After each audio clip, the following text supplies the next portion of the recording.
Selamat sore masyarakat Bali yang saya cintai. Pada sore hari ini saya menyampaikan informasi tentang persoalan bersama yang kita hadapi di Bali dan juga di Indonesia, bahkan di seluruh dunia. Seluruh masyarakat Bali yang saya hormati, bahwa sampai dengan hari ini penyebaran COVID-19 baik di Bali, di Indonesia maupun di dunia masih terus berlanjut dan belum menunjukkan tanda-tanda yang menggembirakan. Oleh karena itu, maka saya selaku Sekretaris Daerah Provinsi Bali, juga selaku Ketua Harian Gugus Tugas Percepatan Penanganan COVID-19 di Bali ini, menyampaikan informasi yang penting untuk kita pahami bersama. Yang pertama adalah karena kita mengetahui bahwa salah satu sumber risiko kita yang berpotensi menimbulkan peningkatan jumlah kasus positif COVID-19 di Bali ini adalah sahabat-sahabat kita yang memiliki riwayat perjalanan dari luar negeri. Oleh karena itu, maka strategi yang terus kita lakukan adalah menguatkan terus-menerus proses screening, proses pemeriksaan di pintu masuk kita. Ya, sebelumnya pintu masuk strategis kita adalah Bandara Ngurah Rai, baik di kedatangan internasional maupun di kedatangan domestik. Maka gugus tugas percepatan penanganan COVID-19 Provinsi Bali ini, baik dari unsur pemerintah daerah, dari unsur TNI, Polri, dari unsur pemerintah pusat, yakni KKP, otoritas Bandara Ngurah Rai dengan segenap unsur yang ada di sana, bersama-sama bersinergi melakukan upaya-upaya pemeriksaan yang semakin ketat, dan kita evaluasi terus-menerus. Apapun yang kita temukan hari ini sebagai kelemahan, maka kita evaluasi untuk kita sempurnakan lagi. Jadi upaya untuk memperkuat screening atau pengawasan pemeriksaan di Bandara Ngurah Rai dari hari ke hari kita perbaiki, kita sempurnakan. Tujuannya adalah untuk memastikan agar semua orang yang datang dari luar negeri, baik itu warga negara asing yang sekarang ini sudah mulai sangat menurun jumlahnya, maupun saudara-saudara kita atau sahabat-sahabat kita yang pernah bekerja di luar negeri, harus kita pastikan bahwa mereka sebelum pulang ke kampung halamannya, kita pastikan mereka negatif COVID-19. Oleh karena itu, maka penyempurnaan pemeriksaan terus kita lakukan. Dalam beberapa hari ini, dalam 4 hari, mulai kemarin, hari ini, besok dan lusa, atas amanah dari Gugus Tugas Nasional, kita juga menerima PMI yang pulang di Pelabuhan Benoa. Ini adalah amanah yang diberikan oleh pemerintah pusat melalui Gugus Tugas Nasional agar Provinsi Bali memfasilitasi kepulangan para pekerja migran kita di Pelabuhan Benoa. Untuk itu, maka upaya screening juga kami lakukan di Pelabuhan Benoa. Seluruh PMI yang berada di kapal pesiar yang akan berlabuh di Pelabuhan Benoa, kita lakukan rapid test dengan baik untuk mengetahui atau mengidentifikasi yang mana positif, yang mana negatif. Sesuai dengan kesepakatan antara Bupati dengan Wali Kota Sebali, Bupati Sebali, maka yang positif itu menjadi tanggung jawab provinsi untuk menanganinya. Sementara yang negatif kita kembalikan ke kabupaten kota untuk dilakukan karantina oleh pemerintah kabupaten kota di bawah pengawasan pemerintah kabupaten kota. Untuk PMI yang tidak berasal dari Bali, maka kita sudah berbagi tugas. Pemerintah pusat lewat Gugus Tugas Nasional sudah menugaskan Kepala BP3 TKI ya, bersama-sama dengan agen atau prinsipal dari kapal pesiar itu untuk memfasilitasi kepulangan PMI non-Bali ini secepat mungkin. Jadi kita terus mengupayakan agar para PMI yang bukan berasal dari Bali ini setelah tiba di Benoa mengikuti proses pemeriksaan yang ketat, maka difasilitasi untuk segera pulang ke kampung halaman mereka masing-masing. Jika pada hari itu mereka mendapatkan tiket pesawat ke kampung halamannya, maka hari itu juga diberangkatkan. Jika hari itu belum ada jadwal penerbangan ke daerah itu, maka kita upayakan paling lambat besoknya sudah terkirim. Jadi tidak akan ada PMI asal daerah lain yang lama-lama di Bali, tidak akan ada. Dan ini sudah menjadi komitmen antara Gubernur Bali dengan gugus tugas nasional. Oleh karena itu, maka tentu kami mengharapkan pemahaman dan juga dukungan semua pihak. Perbedaan-perbedaan pendapat adalah hal yang biasa, tetapi ketika pemerintah sudah mengambil keputusan, maka sebagai aparat pemerintah kita harus melaksanakan dengan sebaik-baiknya. Kemudian yang kedua, karena jumlah kasus yang positif ini masih memperlihatkan angka pertambahan dari hari ke hari, baik yang disumbangkan atau baik yang berasal dari PMI yang pulang dari berbagai negara maupun karena transmisi lokal atau karena datang dari daerah terjangkit masih memperlihatkan penambahan, maka kita semua masyarakat Bali harus tetap waspada.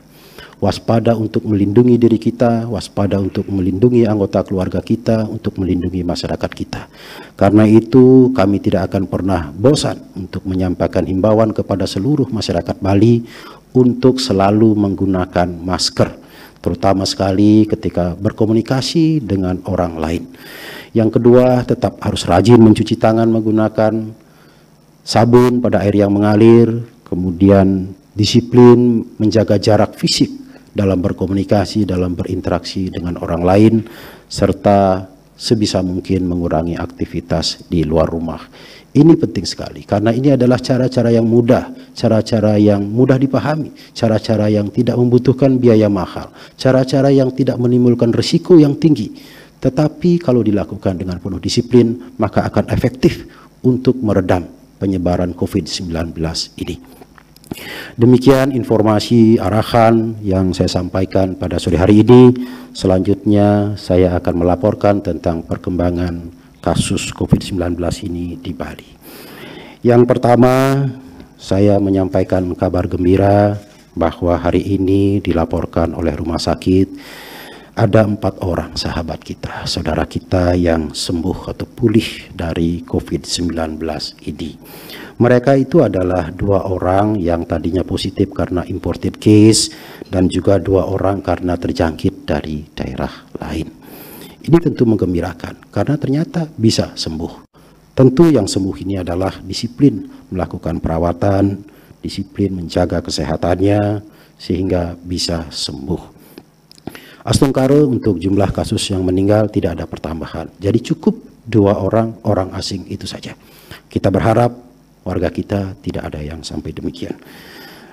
Sementara yang masih dalam perawatan hari ini berjumlah 86 orang tersebar di 11 rumah sakit dan juga di tempat karantina yang dikelola oleh pemerintah Provinsi Bali. Kemudian untuk kasus yang positif, saya informasikan juga hari ini ada laporan ada 11 orang pertambahan kasus positif. 11 orang itu adalah dari pekerja migran Indonesia atau PMI 8 orang, kemudian 2 orang dari transmisi lokal dan 1 orang dari daerah terjangkit. Yang PMI 8 orang ini tentu statusnya adalah imported case, jadi tidak terinfeksi di Bali, tapi dia bawa dari luar. Nah, sehingga secara akumulatif sampai hari ini jumlah sahabat kita, saudara kita yang positif terinfeksi COVID-19 menjadi 124 orang. 124 orang ini dapat saya jelaskan secara lebih detail lagi. Yang pertama adalah WNA bertambah 1 orang. Kemarin beberapa hari yang lalu terus saya sampaikan WNA itu 7 orang. Hari ini ada pertambahan kasus 8 orang. Saya ulangi, hari ini ada pertambahan kasus 1 orang sehingga menjadi 8 orang. 1 orang ini adalah orang yang kemarin dilaporkan masih dalam investigasi. Ya kan, kemarin kan saya laporkan ada 5 orang yang masih investigasi. Dan saat ini sudah selesai dilakukan investigasi, 1 orang itu adalah warga negara asing. Dia adalah pilot dari suatu maskapai penerbangan yang tiba di Bali, setelah diperiksa, diambil swabnya, lalu dinyatakan positif. Tetapi orang ini sudah kembali ke negaranya. Jadi meskipun pertambahan positif 1 orang warga negara asing, tapi orang ini sudah tidak ada di Bali. Hanya saja hasil tes swabnya baru keluar. Kemudian warga negara Indonesia sebanyak 116 orang. Terdiri dari imported case sebanyak 81 orang. 81 orang imported case ini pun dapat saya rinci lebih detail lagi, terdiri dari 77 orang PMI dan 4 orang non-PMI. Yang non-PMI ini maksudnya adalah bukan PMI, tapi orang yang bekerja atau pernah bertugas ke luar negeri, kemudian terinfeksi di sana, pulang ke Bali. Jumlahnya 4 orang. Kemudian yang berasal dari daerah terjangkit, artinya terinfeksi di daerah di luar Bali, kemudian di Bali memeriksakan diri, diambil swabnya, ketahuan positif sebanyak 14 orang. Selanjutnya dari transmisi lokal menjadi 21 orang. Nah, apa maknanya ini? Nah, maknanya adalah dari 124 orang yang positif terinfeksi COVID-19 ini, sebanyak 81 orang tidak terinfeksi di Bali. 4 tapi berasal dari luar negeri. Saya ulangi, dari 124 orang yang positif terinfeksi COVID-19 ini, 116 orang adalah WNI, kemudian saya rinci lagi, 81 orang terinfeksi di luar negeri. 14 orang terinfeksi di luar daerah Bali. Sedangkan yang murni terinfeksi di Bali adalah 21 orang. Itu melalui transmisi lokal. Ya, angka ini bertambah dengan kemarin. Karena angka transmisi lokal ini memperlihatkan tanda-tanda peningkatan, maka saya akan terus menghimbau kepada seluruh masyarakat Bali, mari kita komit untuk menjaga supaya transmisi lokal ini tidak bertambah lagi. Karena transmisi lokal ini terjadi melalui kontak antara yang positif dengan yang lainnya, maka cara menghindarinya adalah tentu dengan menghindarkan diri dari kontak dengan orang lain. Menghindarkan diri kontak dengan orang lain bisa dilakukan dengan menjaga jarak, dengan menggunakan masker, rajin mencuci tangan, dan mengurangi aktivitas di luar rumah. Mudah-mudahan ini bisa kita terus-menerus lakukan, meskipun ini sudah lama waktunya, mudah-mudahan masyarakat tidak pernah bosan untuk terus-menerus mengikuti arahan ini. COVID-19 ini adalah persoalan di seluruh dunia, karena itu kita tidak perlu saling menyalahkan satu sama yang lain. Yang harus kita bangun adalah gotong royong dan kebersamaan untuk memahami persoalan ini, lalu saling berkontribusi untuk memberikan upaya-upaya yang saling bersinergi satu sama lain untuk bisa menyelesaikan persoalan ini dengan baik, mengurangi, menekan, atau bahkan meniadakan transmisi lokal ini dengan sebaik-baiknya. Mari kita bersama-sama berkontribusi untuk meyakinkan masyarakat bahwa COVID-19 ini bisa dicegah penularannya melalui disiplin menerapkan perilaku hidup bersih sehat, sebagaimana yang saya katakan tadi. Sedangkan untuk penambahan kasus yang imported case dari PMI tentu menjadi tugas pemerintah Provinsi Bali untuk terus-menerus mempertebal, dan mempertebal lapisan-lapisan pengawasan di pintu-pintu kedatangan. Mudah-mudahan Tuhan Yang Maha Esa memberkati kita semua, sehingga penyebaran COVID-19 di Bali ini bisa kita kendalikan dengan baik dan masyarakat kita selamat. Selanjutnya kehidupan kita bisa pulih kembali, sehingga segala penderitaan, ketidaknyamanan masyarakat ini bisa kita akhiri dalam waktu yang tidak lama lagi. Sekian dan terima kasih. Selamat sore.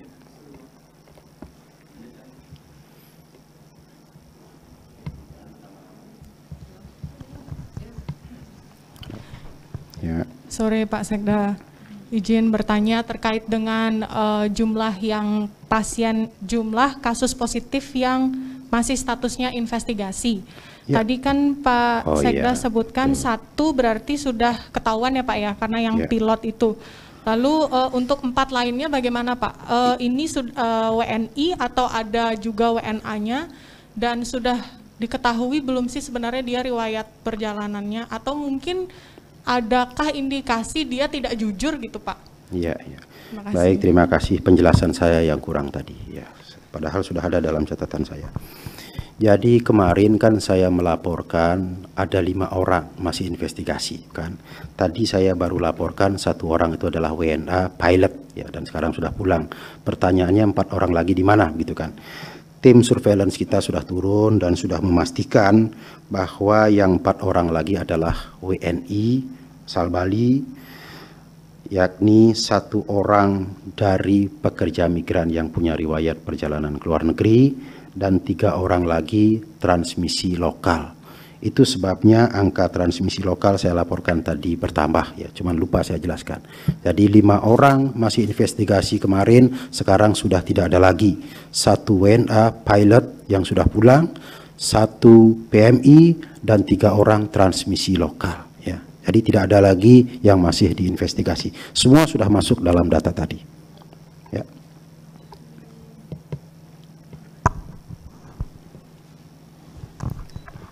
Cek. Ya, Pak, saya dari Kompas TV Biro Bali, saya ingin menanyakan berapa total PMI yang sudah tiba di Bali, kemudian masih ada berapa yang akan datang, dan terkait dengan transmisi lokal yang terjadi ini, apakah yang baru terjadi, apakah ini datangnya terjangkit dengan kontak dengan PMI ataukah bagaimana Pak? Terima kasih.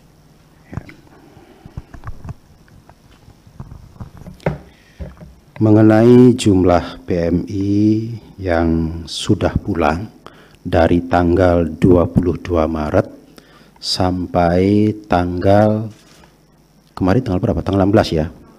Ya, yang saya laporkan tentu sampai kemarin ya. Jumlah PMI yang sudah pulang dari tanggal 22 Maret sampai dengan 16 April sebanyak 9.647 orang. Termasuk yang pulang dari Pelabuhan Benoa kemarin 117 ya. Semuanya negatif yang kemarin ya. Apakah masih ada yang pulang? Saya jawab iya. Ya, saya jawab iya karena kami masih mendapatkan informasi dari Kementerian Luar Negeri tentang kepulangan beberapa sahabat-sahabat kita, baik melalui Bandara Ngurah Rai maupun melalui Pelabuhan Benoa. Untuk Pelabuhan Benoa, kita diberikan informasi ada 4 kapal yang merapat di sana, yakni kemarin sudah, kemudian tadi sudah, tapi tadi yang diangkut itu sedikit, ya cuma 51 orang, 17 dari Bali, ya kan cuma 17 tadi. Besok akan merapat lagi 1 unit kapal, ya. Kemudian lusa akan merapat lagi 1 unit kapal. Untuk sementara dari Benoa itu dulu. Kita tunggu lagi arahan dari pemerintah pusat. Nah, mengenai lagi berapa yang akan pulang, ini bagian yang sangat sulit kami identifikasi. Termasuk Kementerian Luar Negeri juga tidak bisa mendapatkan data yang pasti. Mengapa? Karena para PMI ini mereka berangkat dengan melamar langsung pada agen-agen yang mengirim mereka ke kapal pesiar. Ya, jadi pemerintah tidak memiliki data yang pasti. Ini tentu menjadi pelajaran bagi kita semua bahwa ke depan maka harus diatur mekanisme agar agen-agen yang mengirim tenaga kerja ke kapal pesiar ini agar melaporkan berapa, siapa, dari mana yang dikirim tersebut sehingga kita punya data. Ini pelajaran penting yang harus kita ambil. Ya. Tadi apa pertanyaan lagi? Ya. Ya. Untuk yang transmisi lokal ini ada yang terjangkit dari PMI yang sedang dirawat, ada yang terjangkit dari orang yang pernah terjangkit di daerah lain, dan juga ada yang terjangkit dari warga negara asing. Ya. Yang terjangkit dari daerah terjangkit misalnya adalah di Jembrana ada seorang pegawai negeri yang melaksanakan tugas ke Jakarta, Ya, mereka tidak tahu terinfeksi COVID, lalu pulang, kemudian istrinya terinfeksi. Kemudian ada lagi juga PNS Pemprov Bali yang tugas keluar daerah, tidak tahu dirinya terinfeksi, lalu pulang, kemudian anaknya 1 orang terinfeksi. Tapi ada juga yang di rumah sakit, ya kan kita sudah tahu ada 2 orang tenaga medis kita yang terinfeksi karena menangani itu, ya karena penyebabnya adalah pada saat itu dia belum diketahui positif. Jadi itu transmisi lokal itu ya.